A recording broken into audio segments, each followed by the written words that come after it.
We're going to be looking at another MRE today. This will be menu number 23, Chicken Pesto Pasta by the Warnett Company, package date 2015 on this. This is a menu that gets mixed reviews. It's hit and miss with people. Some people like it, some people don't.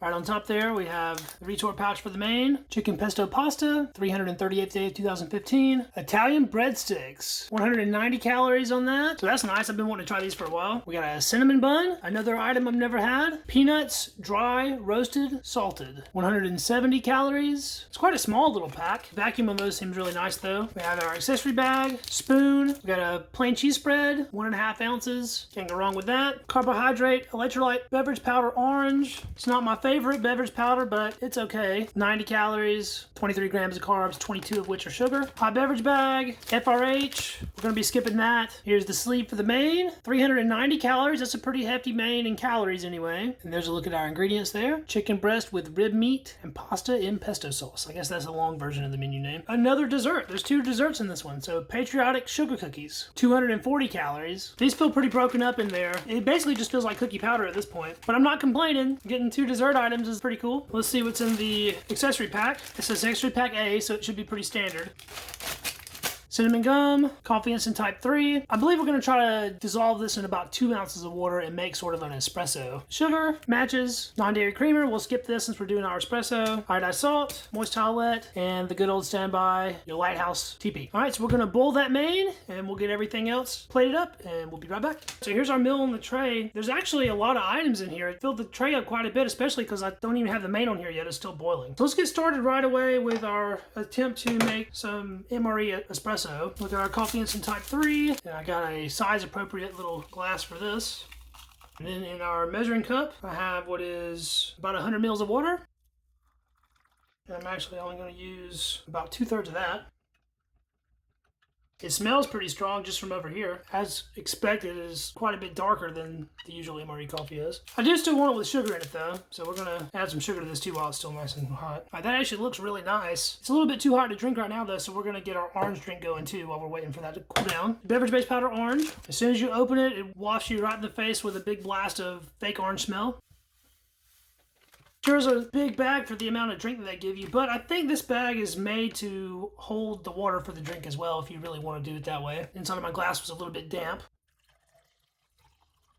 That's near enough to 12 ounces. Let's give it a quick stir. I think our MRE espresso is cooled off just enough to drink it actually. It's very dark and murky looking. It smells very strong of coffee instant type 3. I'm gonna taste it just a little bit and then we'll shoot it after that. It's a completely different flavor profile being like this. It's actually not overly bitter like you think it would be. Definitely tell it's significantly more acidic this way. I'm gonna get another little sip. That second sip really did bring out some bitterness, so I'm not saying it's not bitter. I figured it'd be even more bitter than it is. It's actually pretty smooth. All right, let's just shoot the rest of this down and see how that goes. Well, that's a quick and dirty way to get your caffeine, I guess. Since I'm not a big coffee person, doing it like this is actually easier than sipping on a cup for a while. Just drink it on down. Well, that wasn't bad. Maybe that'll give me a little energy boost for the rest of this review. I want to take a look at the cinnamon bun. If you're curious about this one, there's your pack of do not eat. Quite stuck to the rest of the bun, but don't eat that. It's got a nice bit of softness to it. It smells very strong of cinnamon. It seems relatively moist. It's got a little bit of a sheen to it. Look at the inside right fast. It does have a little bit of cinnamon filling in there. Looks a little bit dense as you would expect with a shelf-stable bread, but it actually looks really nice. Texture feels a little doughy and spongy, but not in a bad way. Looking forward to trying that one out. We'll take a look at our Italian breadsticks. I might have should have heated this up, but I didn't. They give you 4 little breadsticks, and you can see that they have some Italian seasonings in there. That's definitely what they smell like. They smell like a pizza seasoning, sort of. Maybe basil, oregano, stuff like that. Those break up into their own little sticks. They feel in texture just like a wheat snack bread, basically. There's just a little more to them. Let's check out these peanuts. They look like they're vacuum sealed. Let's see if they are under vacuum. There was a little bit of a hiss on that. That's them in the pouch. Get them out onto the tray. As expected, there wasn't very many in that bag, but there's a lot of stuff in this meal actually, so I don't feel like you'll be missing not having a few more peanuts. I think these are going to be in pretty bad shape, but we'll see. These are patriotic sugar cookies. And we have patriotic sugar cookie crumbles, just as I figured we would. They don't look very patriotic anymore. There is one with a star on it, and it looks like that's the top of a Liberty torch or something. Those smell like shortbread, basically. Get those onto our tray there. There was a do not eat pack hiding in those cookie crumbles. This one is a full cookie. There's a little Uncle Sam there. Let's give this cheese spread a quick knead, and we're going to be piping a little bit of this, so in the words of the great gun dog, the smaller the hole, the more control. We'll cut just a little corner off this. I'd say that's a pretty small hole. Let's pipe a little bit of this onto a couple of these breadsticks. That looks pretty nice. Do another one of those.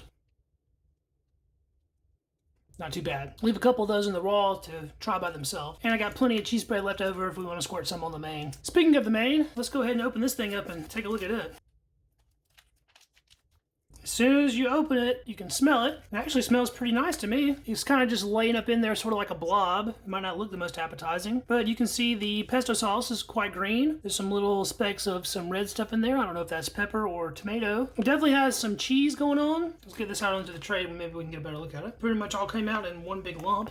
That was pretty convenient. It really does smell pretty good in my opinion. We can see it has some chunks of chicken in there. It's little twisty pastas. The actual noodles themselves have a little twist to them. Those are tomato chunks. Looks like a dehydrated tomato or sun-dried tomato. Really looks like a pretty decent dish to me. I don't know. I think it might get a bad rap. Let's go ahead and try it out and see what it's tasting like. I got just a little bit of everything in this spoonful. There's some tomato in there and some chicken and nice little pieces of pasta. Give that one a taste. I actually think that's pretty nice. The predominant flavors are coming from spices. You can definitely taste some garlic in there. The cheese is pretty strong. It has like a Parmesan or Romano type flavor, sort of an aged, hard Italian style cheese, which is always, you know, a good thing as far as I'm concerned. The pasta's pretty soft. The sun-dried tomatoes add a little bit of chewy texture, a bit of tart and sweetness actually. Look, there's a pine nut on that one. Check that out right there. That's a pine nut. I'm gonna try that by itself. I absolutely love pine nuts. It was very soft being in the retort pouch. That's a really extravagant item for them to be putting in an MRE. Pine nuts are not cheap if you've ever tried to buy those. So I guess this is legit pesto. It's got your like basil and pine nuts and olive oil, the whole deal. It doesn't taste off or like it's from a pouch or anything. It doesn't necessarily taste homemade. I've never really seen canned pesto, so there's not really too much other things to compare this to really. It's pretty good. I don't think it's bad at all. All right, let's try one of these breadsticks. Let's just try a plain one first. It's got a little sweetness to it. It's very dense and doughy, like a wheat snack bread. The spices are not overpowering, but they are in the forefront. I think I probably should have heated this up. I think it would be better warm. Let's try one of those with some cheese spread on it, because I think I'll like that better probably. Yeah, the creaminess and the saltiness from the cheese spread really helps that out. It's actually pretty good that way. Take a drink of our orange carbohydrate electrolyte beverage base. The orange has a more powdered flavor than a lot of the other drink mixes do. It's not my favorite. It's okay though. Try a couple of these peanuts.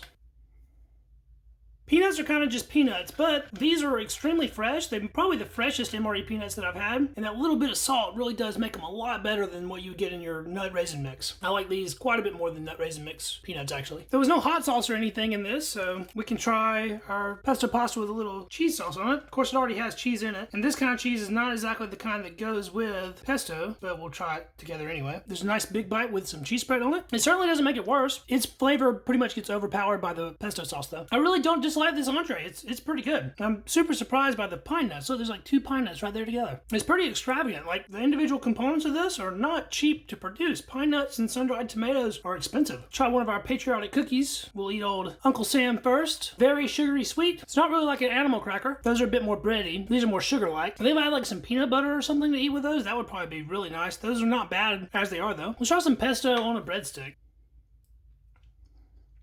The breadstick gives it a little bit more chew from the density of the bread itself. But seeing as how this is a pretty heavily spiced entree, you taste it over everything else. I don't see us needing salt on anything really. I think some red pepper flakes would have been really nice for this though. I saved what I think is probably going to be my favorite thing for last, but we're about to find out. We have our cinnamon bun. Again, this might have been better heated, but we'll just try it cold out of the pack. The edges are a bit more dry and even more dense than the center is. The center having that filling gives it a little bit more moisture. It's actually not as sweet as I figured it would be. It's got a little sweetness to it, but it's not overpowering. It does have a dense, doughy texture, but much better than that of like a wheat snack bread. It's not bad. It's just not heavily flavored. I was actually expecting a little more. There's definitely better desserts, but there's worse desserts as well. That's not too bad, actually. Oh, this was a pretty quick meal. Not too bad. I'm looking forward to finishing it up, actually. We got our cinnamon gum. I think this whole case has had cinnamon gum in every one of the accessory packs. And I think I've had accessory pack A basically every time, too. So there's not really much variation in that, but we'll try that out. Perfectly soft and well preserved, like the rest of the case has been. And standard cinnamon gum. Pretty good stuff, actually. Thanks so much for watching, guys. This has been Ration Rewind, the series in which I'm reposting my old ration reviews from my first YouTube channel. If you enjoyed this video, please give it a thumbs up to help it out with that Google algorithm. And don't forget to subscribe to the channel to catch all of my future ration content. This is the one-stop shop for MRE related content, old, and new, foreign, and domestic, military, and commercial. We do it all here on Readiness Rations. Be sure to drop me a comment and check out my social links down in the description of this video. And I will be back with a new video for you guys next week. Until then, I will catch you in the next video. See you then. Peace.